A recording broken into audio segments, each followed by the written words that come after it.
Hi friends, welcome to your favourite channel lesson with tension. दोस्तों, आज की video में हम लोग हमारे डेली लाइफ में यूज़ होने वाले हिंदी वर्ड्स के इंग्लिश मीनिंग को जानेंगे। और इंग्लिश सीखने के लिए वर्ड मीनिंग का आना कितना ज़रूरी है तो आप जानते ही हैं। आशा करता हूँ वीडियो आपके काम आएगा, इससे आपको इंग्लिश सीखने में मदद मिलेगी। चलिए शुरू करते हैं।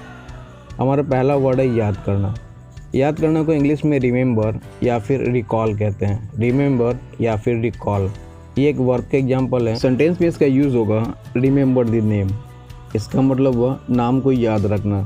और अगला एग्जाम्पल है I am trying to recall his name. इसका मतलब हुआ मैं कोशिश कर रहा हूँ उसके नाम को याद करने की। अगला वर्ड है आवाज़।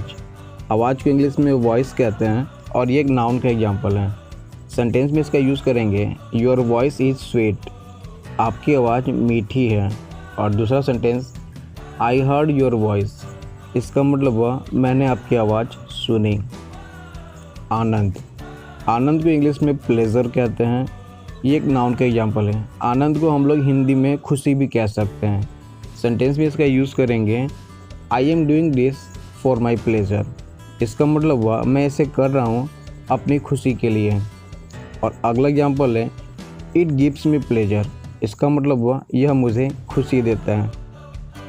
प्यास का इंग्लिश थ्रस्ट होता है। थ्रस्ट, ये एक नाउन का एग्जाम्पल है। सेंटेंस में इसका यूज़ होगा माई थ्रस्ट इज सेटिस्फाइड। इसका मतलब हुआ मेरी प्यास शांत हो गई।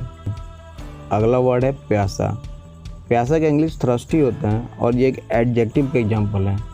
सेंटेंस बनेगा आई एम थ्रस्टी। इसका मतलब मैं प्यासा हूँ। और अगला सेंटेंस वी वर थ्रस्टी। इसका मतलब हम लोग प्यासे थे। अगला वर्ड है सुस्त। सुस्त का इंग्लिश इनएक्टिव या फिर डल होता है। इनएक्टिव या फिर डल, ये एक एडजेक्टिव एग्जाम्पल है। सेंटेंस बनेगा द मैन इज़ इनएक्टिव। इसका मतलब हुआ वह आदमी सुस्त है। और अगला sentence sloths are dull animals. Sloth सुस्त जानवर होते हैं। अगला वर्ड है रास्ता। रास्ता के लिए हम 3 वर्ड का यूज़ कर सकते हैं। पहला है वे, दूसरा है पाथ और तीसरा है रोड। ये एक नाउन का एग्जाम्पल है। सेंटेंस में इसका यूज़ होगा दिस इज़ अ रोड। इसका मतलब हुआ यह एक रास्ता है। और अगला एग्जाम्पल हुआ this is the way to my school. इसका मतलब हुआ यह मेरे स्कूल जाने का रास्ता है। अगला वर्ड है मजबूरी।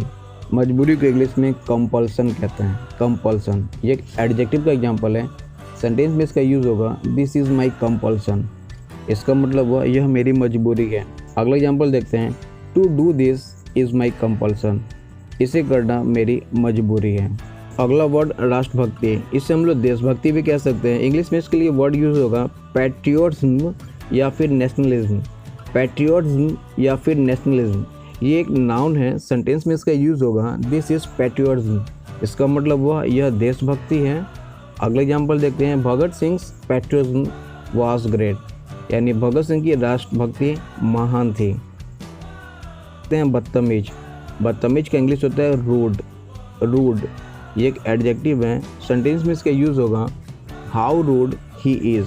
इसका मतलब हुआ वह कितना बदतमीज़ है। और अगला सेंटेंस देखते हैं ही इज़ रूड। इसका मतलब हुआ वह बदतमीज है। घूरना। घूरना का इंग्लिश गेज या फिर स्टेयर होता है। गेज या फिर स्टेयर, ये एक वर्ब है और इसको सेंटेंस में यूज़ करेंगे डोंट गेज। इसका मतलब मत घूरो। अगला वर्ड है सुविधा। सुविधा को इंग्लिश में फैसिलिटी कहते हैं। फैसिलिटी, ये एक नाउन का एग्जाम्पल है। सेंटेंस बनेगा this hotel has good facilities.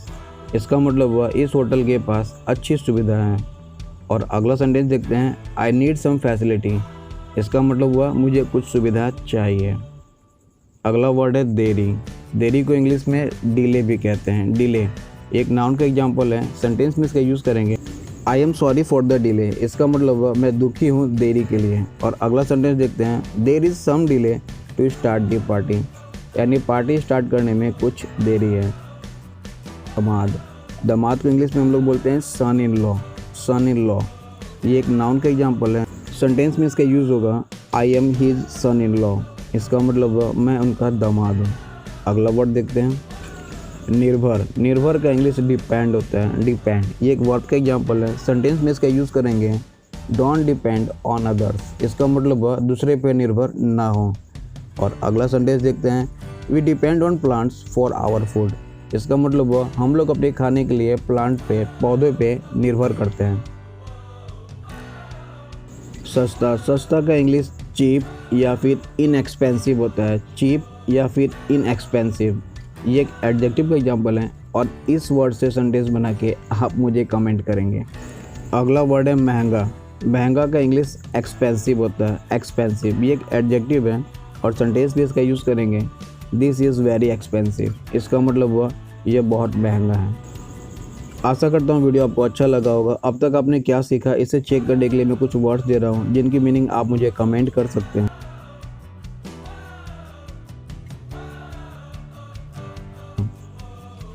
और अंत में आपसे यही कहना चाहूँगा, अगर आपको मेरी वीडियोस वाकई में अच्छी लगती है तो इसे लाइक और शेयर करना ना भूलें। आपका एक लाइक और शेयर मुझे और अच्छी वीडियोस बनाने के लिए मोटिवेट करता है। इसी तरह के वीडियोस को पाने के लिए मेरे चैनल को सब्सक्राइब करें। Thank you for watching.